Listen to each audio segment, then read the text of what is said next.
हमारा समाज नहीं है इस देश में। समाज के टुकड़े टुकड़े टुकड़े टुकड़े टुकड़े हैं जिनको जातियों के नाम से जाना जाता है। आपका समाज नहीं है।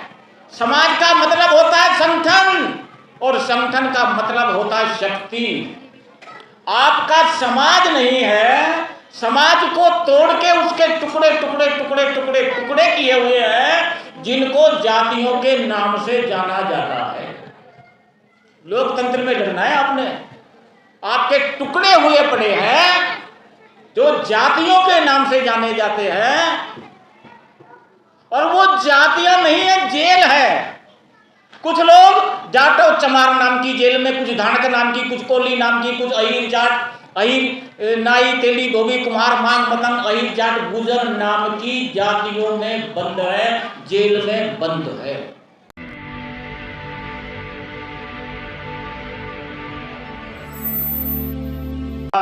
जो ये कार्यक्रम है ये साहू जी महाराज को समर्पित है, जो आरक्षण के जनक हैं। यानी कि हमारी हिस्सेदारी की बात, हमारी लड़ाई की बात जिन्होंने शुरू भी की और अपने शासन में दिया भी और दिलवाया भी, जिन्होंने बाबा साहब को तैयार किया। साउथ ब्लॉक कमीशन जब आ रहा था तब तो ये सारा कार्यक्रम हमारा उनको समर्पित है। आज आपसे मैं रिक्वेस्ट और इजाज़त चाहूँगा कि थोड़ा सा हम 20 मिनट 25 मिनट लंच हमारा लेट होगा, ठीक है ना। थोड़ा सा लेट होगा।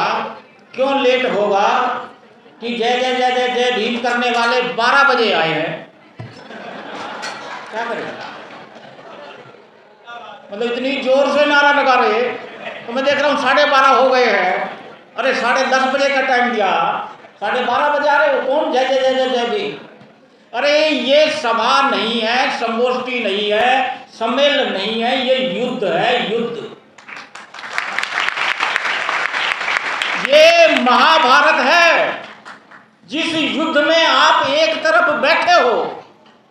उनकी लड़ाई लड़ने के लिए जो नहीं आए, जो सुन भी नहीं रहे, आप सैनिक हो, उनको बचाने की लड़ाई आप लड़ रहे हो। यानी कि आप डॉक्टर हो, मरीजों को बचाने वाले हो।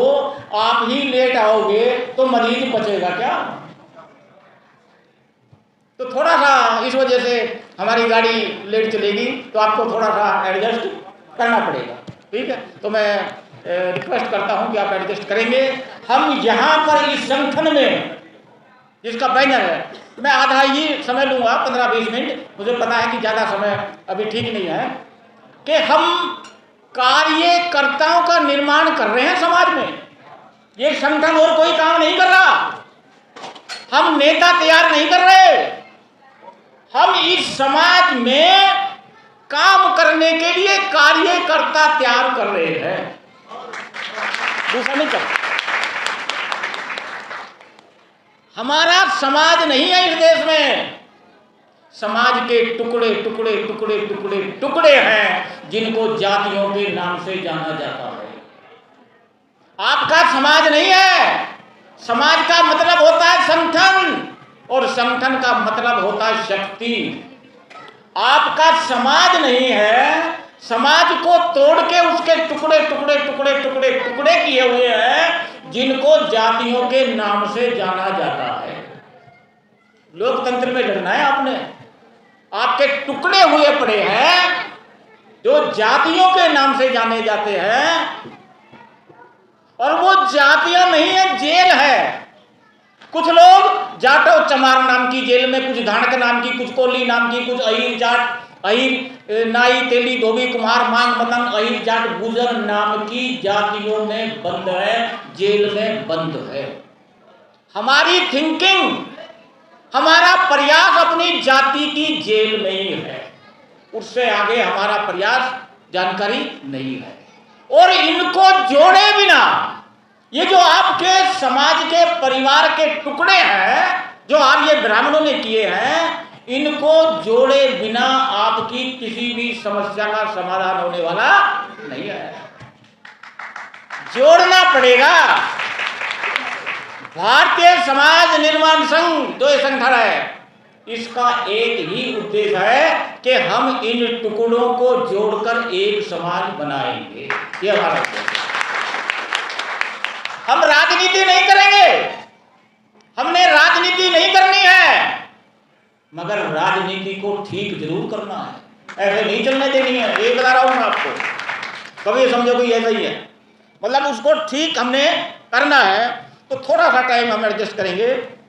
तो एक दो बात मैं कह के फिर, क्योंकि आज का जो विषय है और जो हम मैसेज देना चाहते हैं, जिसके लिए तैयारी करी है, जिसके लिए आप आए हो, और इधर मैं देख रहा हूं कि मेरठ से भी इतनी दूर से टीम आई है। मेरठ की टीम आना अपने आप में एक उपलब्धि है। मेरठ अगर लड़ाई में आ जाए तो समझ लो जीत पक्की है। उत्तर प्रदेश का मामला है, इधर नारनौल से आए हैं टीम, देखिए अलवर, वहां के बॉर्डर से लोग आए हैं, सबसे पहले अलवर से लोग आए थे। तो इतने जगह से लोग आए हैं, सबका नाम, इतने प्रोफेसर यहाँ पर बैठे हैं, बेनीवाल साहब यहाँ पर बैठे हैं, जिनसे हम बहुत कुछ सीखते हैं। वो बड़ी मजाक में बड़ी सिंपल गहरी बात कह देते हैं, बड़े लोग यहाँ पर बैठे हैं। यानी कि जो यहाँ पर आए हैं वो ही समाज के असली प्रतिनिधि हैं, एमएलए एमपी असली प्रतिनिधि नहीं है। उनकी मजबूरी है। यहाँ जो आए परेशानी उठा के आए हैं, बारिश में परेशानी उठाने के लिए आए हैं और परेशानी उठा के ही जाएंगे। असली प्रतिनिधि तो यही है हमारे, तो यही लोग समाज को आके लेके जाएंगे, उनकी मजबूरी है। इधर हमारे कई होनहार नेता भी बैठे हैं इधर के साथी आगे समय में। हाँ, हिमांशु जैसे कि युवा हमारे निकलेंगे तो आप देखना, समय बताएगा, हमें बड़ी उम्मीद है। और भी टीम बड़ी आएगी। जिस समाज ने बैठना सीख लिया, समझ लो जीत की पहली लड़ाई आप सब कर बैठे। जिन्होंने जिसको बैठना आ गया, जिस परिवार को बैठना आ गया, जिस मोहल्ले को बैठना आ गया, जिस जाति को बैठना आ गया, आप एक कदम आगे बढ़ गए हो। और जिनको सुनना आ गया तो समझ लेना उनको समझना आ गया। हालांकि सुनना किसी स्कूल विश्वविद्यालय में सिखाया नहीं जाता, पढ़ाया जाता है। ये सामाजिक संगठन ही करते हैं ऐसे काम कि लोगों को बैठना, सुनना और समझना सिखाया जाए। तो आज का जो विषय है वो बहुत महत्वपूर्ण विषय है। इसलिए मैंने राजेश जी से कहा कि 10-15-20 मिनट हम थोड़ा डिले चले हमारी गाड़ी। वैसे भी समाज इतना पीछे चल ही रहा है, तो थोड़ी सी चर्चा हम आगे बढ़ाएंगे। ठीक है, कि हमारी जो ये बिटिया भी IPS में आई है, सिमरन, इसको बहुत बहुत मुबारक देते हैं संगठन की तरफ से, सबकी तरफ से। और इन्होंने बहुत अच्छी बात कही, वहीं से थोड़ी चर्चा शुरू करते हैं। इन्होंने क्या कहा कि मेरी माँ का सबसे बड़ा रोल है मेरे को यहाँ तक पहुँचाने में। देखिए माँ का, तो माँ से ही हम अपनी बात शुरू करें। दंत कथा है, मतलब ऐसी समझाने के लिए कथा है। क्या है कि ईश्वर ने, खुदा ने कहा कि मैं हर छोटे से छोटे जीव जंतु से लेकर, कीट पतंगे से लेकर, जीव जंतु से लेकर मनुष्य तक, उसके जन्म के समय में मां के रूप में उपस्थित रहूंगा हर एक के साथ। चाहे मनुष्य हो, चाहे जानवर हो, चाहे कीट पतंगे हो, अगर मां संभाले ना तो कोई जिंदा रह सकता है क्या? बताइएगा। कहे कि मां ईश्वर का रूप है। फिल्म का गीत भी है, हमारे गायक इधर है कहीं, उसको नहीं देखा हमने कभी, पर इसकी जरूरत क्या होगी, ए मां तेरी सूरत से अलग उस भगवान की मूरत क्या होगी। तेरा ऊपर आ जाओ, ऊपर ये देखिए। तो मां की सबसे बड़ा रोल है मां का। मां अगर BA में, हमारी मां यहां बैठी है, बहने आप लोग बैठे हो, अगर आपकी दादियां नानियां BA MA PhD होती, डॉक्टर वकील इंजीनियर होते, तो आप कहां होते आज? कहां होते? बहुत आगे होते, देश के मालिक होते। अगर हमारी माताएं, दादियां, नानियां MA BA PhD डॉक्टर वकील इंजीनियर होती तो हम कहां होते? आगे बढ़ते। किसने नहीं पढ़ने दिया? किसने कलम छीन ली उनके हाथ से? हैं? कहते हैं, और क्यों कलम छीनी? हमारी माताएं क्यों नहीं पढ़ पाई BA MA PhD? आर्य ब्राह्मणों ने पढ़ने का अधिकार नहीं दिया। फूले फिल्म आई है, देख लीजिएगा, ठीक है। कहते हैं और क्यों नहीं दिया? आर्य बाहर से आए। आजकल तो बहुत से राइटर लिख रहे हैं यहाँ जिनकी सरकार है, अब नहीं नहीं यहीं के हैं, ये भी लिख दो। कुछ यहीं का मानते हैं, कुछ विदेश का मानते हैं, पर ज्यादातर लोग, ये राइटर, ये विद्वान, ये इतिहासकार मानते हैं कि आर्य बाहर से आए। ये अधिकतर मानते हैं, नाम गिनाना ठीक नहीं, ठीक है। तो जो बाहर से आए, मैं क्या चर्चा कर रहा हूं, हमारी माताओं को पढ़ने क्यों नहीं दिया, जो सबसे बड़ा कारण। जो बाहर से आता है वो क्या डिसाइड करता है? जिस देश को गुलाम बनाना हो, जिस कौम को गुलाम बनाना हो, जिस समाज को गुलाम बनाना हो, उसकी महिलाओं को शिक्षा से वंचित कर दो, पहला काम है। मां ही सब कुछ करती है, मां को ही ज्ञान मत लेने दो, पहला काम। शिक्षा से वंचित आर्यों ने किया, इनको गुलाम बनाना है, वंचित। दूसरा, उसको धन उसके पास नहीं होना चाहिए, यानी कि वो मां आत्मनिर्भर ना हो, दूसरे पे डिपेंड हो। शादी से पहले पिता भाई पे, शादी के बाद पति पे, उसके बाद बच्चों पे, वो आत्मनिर्भर नहीं होनी चाहिए। और तीसरा, उसके पास किसी प्रकार की शक्ति नहीं होनी चाहिए। तो आर्यों ने हमें गुलाम बनाने के लिए हमारी माताओं को शिक्षा से वंचित किया, उसका दुष्परिणाम हम भुगत रहे हैं। इस सूत्र को किसने पकड़ा? इस सूत्र को ज्योतिबा फूले ने पकड़ के बताया कि सारी समस्याओं का कारण क्या है। उन्होंने ढूंढा कि विद्या है, विद्या के अभाव में मती गई, ये फूले साहब ने पकड़ के बताया, जिसको बाबा साहब आके लेके गए हैं। तो हम मां का चर्चा कर रहे हैं। वाशिंगटन अमेरिका का प्रेसिडेंट, पत्रकार पूछ रहा है, साहब बताओ देश के बारे में सच बोलो कि झूठ? कह रहा कि मैंने कभी जिंदगी में झूठ नहीं बोला। कह रहा ये कैसे हो सकता है, नेता और झूठ ना बोले? है नेता और झूठ ना बोले होगा? हमारे प्रधानमंत्री उस समय नहीं होंगे, जो ऐसी ऐसी इतनी लंबी लंबी झूठ बोलते हैं, आदमी चक्कर ही खा जाएगा। ऐसे ऐसे 15-15 लाख मिलेंगे सबको, मिल गए। 2500 रुपये महिला दिवस पर मिलेंगे। हाँ, वो 100 जो सिटी है इंडिया के, ऐसे ऐसे करेंगे। तो वाशिंगटन क्या कर रहा है? कह रहा है कि मैं कभी जिंदगी में झूठ नहीं बोला। क्यों? कि मैं बचपन में बहुत झूठ बोलता था, मेरी माँ को पता लग गया, मेरी माँ को शिकायत की, बेटा तो आपका झूठ बोलता है, ये तो हो सकता है भारत का प्रधानमंत्री बने, तो करो माँ को। तो माँ ने कहा इधर आ। उसने कहा कि बेटा सुन ले, मैं निपुत्री कहना पसंद करूंगी, मैं बिना औलाद के लाइक करती हूं अपने आप को, मगर मेरा बेटा झूठ बोले ये मैं कभी लाइक नहीं करती।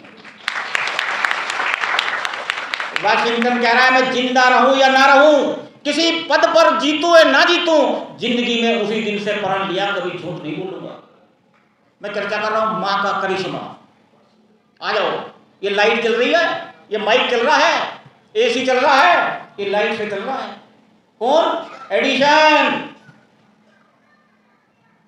स्कूल के टीचर ने लिख दिया उसकी बुक में और नोटबुक में, क्या मां को लिखा ये बच्चा मंद बुद्धि है, पढ़ नहीं सकता, स्कूल का रिजल्ट खराब होगा, नाम खराब होगा, हम इसको आपके घर भेज रहे हैं, घर ही पढ़ाइए, किसी और स्कूल में पढ़ाइए।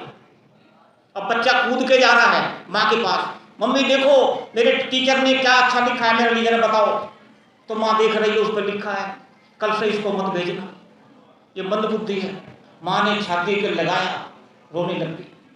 तो बेटा पूछ रहा है कि अम्मा क्या लिखा? कि बेटा लिखा है कि तू इतना योग्य है, इतना कुशाग्र बुद्धि का है कि स्कूल के टीचर तेरे को पढ़ाने में असमर्थ है। मां क्या बता रही है? नाम क्या है? एडिशन है। ये लाइट किसने पैदा की? लाइट का आविष्कार एडिशन ने किया, ठीक है, उसी ने, जिसको मंदबुद्धि। मां ने क्या कहा? नहीं, कुशाग्र है तो सबसे आगे जाएगा। पढ़ा, आविष्कार किए, पेपर बेचे, सब कुछ काम किया, आखिरी में वो सफल हुआ, लाइट का आविष्कार किया। अमेरिका में जब उसकी डेथ का दिन है, उस दिन 1 मिनट को लाइट ऑफ करते हैं। हमारी जिंदगी में लाइट ऑफ हो जाए तो पता लगता है अरे एसी बंद, किसने पैदा की? एडिशन ने। कब पैदा की? जब मां ने कहा कि अरे ये सबसे कुशार बुद्धि का है मेरा बेटा। तो एक उदाहरण और दूंगा बस मैं आपको, फिर थोड़ी सी विषय में बात रखूंगा कि विल्मा रुडोल्फ करके एक लड़की अमेरिका में 1940 में पैदा होती है। 1940 में, मतलब नजीक ही है, ज्यादा दूर नहीं है। 1 साल की हुई तब पता चला माँ बाप को, ये तो बैठ भी नहीं गई, ये तो चलने का प्रयास ही नहीं करी। डॉक्टर के पास ले गए तो डॉक्टर ने कहा ये कभी जिंदगी में चल नहीं सकती। विल्मा रुडोल्फ करके लड़की, डॉक्टर कह रहा है कि सुनो ये जिंदगी में कभी चल नहीं सकती। तो मां ने कहा क्या बोल रहा है डॉक्टर, ये चलेगी भी और दौड़ेगी भी, आप देखना।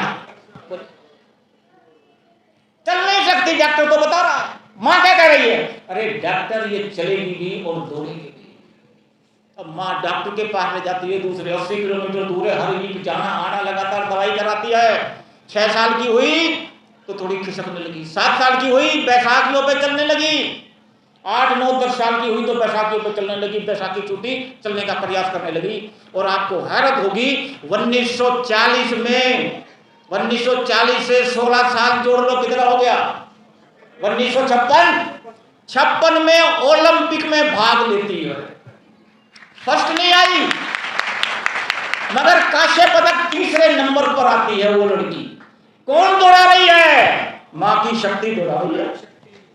मां अगर कह देगी होगा तो हो नहीं सकता कि ना हो। 3rd पोजीशन आती है। 4 साल बाद फिर ओलंपिक होता है। ओलंपिक में फिर वो 20 साल की है, जिसको डॉक्टर कह रहा था ये कभी चल नहीं सकती, वो दौड़ रही है। और जो 4 साल बाद जब ओलंपिक होता है 3 गोल्ड मेडल वो लड़की लेती है। 3 हम क्या चर्चा कर रहे हैं? मां का। अगर हमारी मां पढ़ी लिखी होती, BA MA PhD होती, उसको जानकारी होती इतिहास की, तो ये बहुजन समाज आज देश का शासक होता। ठीक है, पढ़ने दिया, उनको पता है कि इनको अगर एजुकेशन दे दी महिलाओं को तो इनकी जनरेशन फिर गुलाम होने वाली नहीं है। इसलिए साथियों हमने कार्यक्रम बनाया कि हर सेशन में जो भी BSNS का कार्यक्रम होगा, एक सेशन हम पहला महिलाओं के लिए रखेंगे और हर सेशन में हम एक सेशन महिलाओं के लिए रखते हैं। आज का सेशन भी हमने ये महिलाओं के लिए रखा और जिसमें ये विषय दिया सबसे क्रांतिकारी कि अगर महिलाएं जान जाए ना ये फूले अम्बेडकरी आंदोलन क्या है, केवल महिलाएं जान जाए ये आंदोलन क्या है, उनकी समझ में आ जाए, तो वो अपने घर की समस्या भी, अपनी भी, परिवार की भी, समाज की भी सारी समस्याओं को हल कर सकती है। उसकी समझ में आ जाना चाहिए कि समस्या क्या है और इसका कारण क्या है। ये फूले अम्बेडकरी विचारधारा बताती है, उनका आंदोलन बताता है, ये महिलाओं की समझ में आ जाए, इसलिए ये विषय हमने चर्चा के लिए रखा है। इस उनकी व्यक्तिगत भी, परिवार की भी, समाज की भी सारी समस्याओं का समाधान फूले अम्बेडकरी विचारधारा से, फूले अम्बेडकरी आंदोलन से होगा। ये बात हमारी माताओं के समझ में आ जाए, बहनों की समझ में आ जाए, इसलिए हमने ये विषय इधर चर्चा के लिए रखा है। उसी पे मैं 2-3 बात आपसे निवेदन करूंगा कि हमारी व्यक्तिगत, पारिवारिक क्या समस्याएं हैं, सामाजिक क्या समस्याएं हमारी। शिक्षा की समस्या है, अच्छी शिक्षा हमें मिलनी चाहिए, नहीं मिल रही। हमारे बच्चों को सस्ती से सस्ती मिलनी चाहिए, नहीं मिल रही। गांव देहात में रहते हैं, मजदूरी करते हैं, माँ और बाप बच्चे को कैसे पढ़ाएं बढ़िया स्कूल में, सबसे बड़ी समस्या। अरे शिक्षा होगी, माँ को थोड़ी तो जानकारी हो, यानी कि क्रांति कौन कर सकते हैं? जो थोड़ा सा आर्थिक ठीक होगा, थोड़ा सा रोटी खा रहा होगा और जिसमें थोड़ी सी चेतना हो। 2 कंडीशन है क्रांति की, इसलिए आदमी हर आदमी क्रांति नहीं कर सकता। और सरकार जो प्रयास कर रही है कि इनमें थोड़ी सी भी, इनको आर्थिक आगे मत बढ़ने दो, थोड़ी भी शिक्षा मत आने दो, चेतना पैदा करती है, पीछे करो, तो वो उसकी एजुकेशन नहीं मिल पा रही, समस्या। रोजगार नहीं मिल पा रहे, और समस्या। अरे जो पॉकेट होती है ना, पैसा, तभी स्कूल ढूंढते हैं कौन से में भेजे बच्चे को। रोजगार की शिक्षा, हेल्थ की शिक्षा, हेल्थ की समस्या, पौष्टिक भोजन नहीं है, अंडर वेट है हमारी संतान, महिलाएं भी, युवा भी। वो हम इंग्लैंड क्या ही कहते वो थी मेयो करके, क्या थी मेयो, उसने लिखा था मदर इंडिया, उसमें लिख दिया है उस समय गांधी जी हैं, पटेल जी हैं, नेहरू जी हैं, और ये क्या कर दिया, हमारी बेइज्जती कर रही है। उसने लिखा यहाँ के लोग तो बहुत कमजोर हैं, ये संघर्ष नहीं कर सकते, बेटियों की शादी करते हैं 8, 9, 10 साल में, उनसे संतान कभी बहादुर पैदा हो नहीं सकती, कमजोरी होगी। अरे जब माँ ही कमजोर होगी तो संतान कैसी होगी? तो हमें अच्छा भोजन नहीं, आज रोजगार नहीं है, पौष्टिक भोजन नहीं, क्या हम हैं कि हमारे घरों में 2-3 सब्जी बनती हो, है?